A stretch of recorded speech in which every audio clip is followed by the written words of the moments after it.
भगवान नटराज आप मन जानत हो भगवान शंकर जब तांडव करथे और नटराज के स्वरूप ला धारण करथे तो अपन पाँव के नीचे मां जेन दानव ला दबाए रखे वो दानव के नाम है मिर्गी बीमारी जेन आप मन सब जन जानत हो। तो वही कथा ला आप मन के बीच जस गीत के माध्यम से प्रस्तुत करे चाहता हूँ। बोलो नटराज भगवान की जय। हरि हरि भोले हरि हरि भोले हरि हरि भोले हरि हरि भोले हरि हरि भोले हरि हरि भोले हरि हरि भोले हरि हरि भोले हरि हरि भोले हरि हरि भोले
जियो कर बहुराए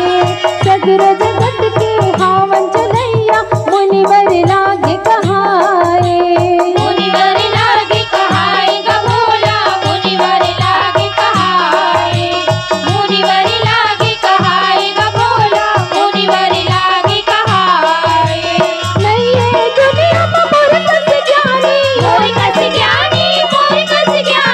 साधु लहोगे बड़े अभिमानी बड़े अभिमानी नैये दुनिया में मोर कस ज्ञानी साधु लहोगे बड़े अभिमानी आए शरम नहीं लाज आए शरम नहीं लाज भोला करी से कहाए नटराज भोला करी से कहाए नटराज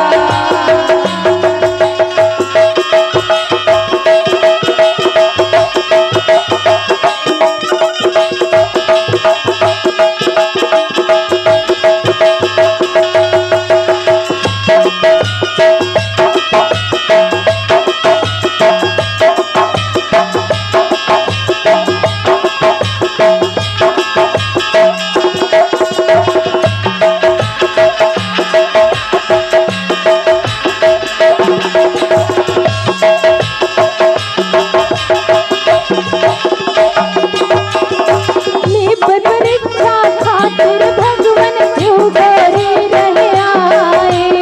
बन के भिखारी शिव त्रिपुरारी लीला रहे वरचाए लीला रहे मोर चाहे ग भोला लीला रहे मोर चाहे लीला रहे मोर चाहे ग भोला लीला रहे मोर चाहे यह यज्ञ हवन दिया होत राहे ऊंचे पग है ढाए जेला देख के सब जन नारी माता चरण में नवाए माता चरण ही नवाए ग भोला माता चरण ही नवाए माता चरण ही नवाए ग भोला माता चरण ही नवाए साधु के मन में क्रोध हमारे क्रोध हमारे देख के नारी मन थर खाए मन थर खाए साधु के मन में क्रोध हमारे देख के नारी मन थर खाए छाती में गिर गई जैसे घास छाती में गिर गई जैसे घास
तक रही तोर चरणवा दुनिया रही सुख पाए जिन हकर ही तोर पूजाला रोग दोष है नसाए रोग दोष है नसाए कबूला रोग दोष है नहाए रोग दोष है नसाए कबूला रोग दोष है नसाए नट राजा सब तुम्हें तोला करी तोला भर दे मोह खाली झोला खाली झोला खाली झोला नट राजा सब तुम्हें तोला भर दे मोह खाली झोला सबके बनाते बिगड़े का सबके बनाते बिगड़े का भोला कैसे कहाए नटरा भोला कैसे कहाए नटरा भोला कैसे कहाए नटरा भोला कैसे कहाए नटरा भोला कैसे कहाए नटरा भोला कैसे कहाए नटरा गोड़ तेरी दानौल दबाए गोड़ तेरी दानौल दबाए मेरी नाव के दान बनाए मेरी नाव के दान बनाए गोड़ तेरी दानौल दबाए मेरी नाव के दान बनाए तेरी के करे कहना बैरी के करे कहना भोला कैसे कहाए नटरा भोला कैसे कहाए नटरा भोला कैसे कहाए नटरा भोला कैसे कहाए नटरा भोला कैसे कहाए नटरा कैसे कहाए नटरा भोला कैसे कहाए नटरा भोला कैसे कहाए नटरा भोला कैसे कहाए नटरा भोला कैसे कहाए नटराज। बोलो नटराज भगवान की जय।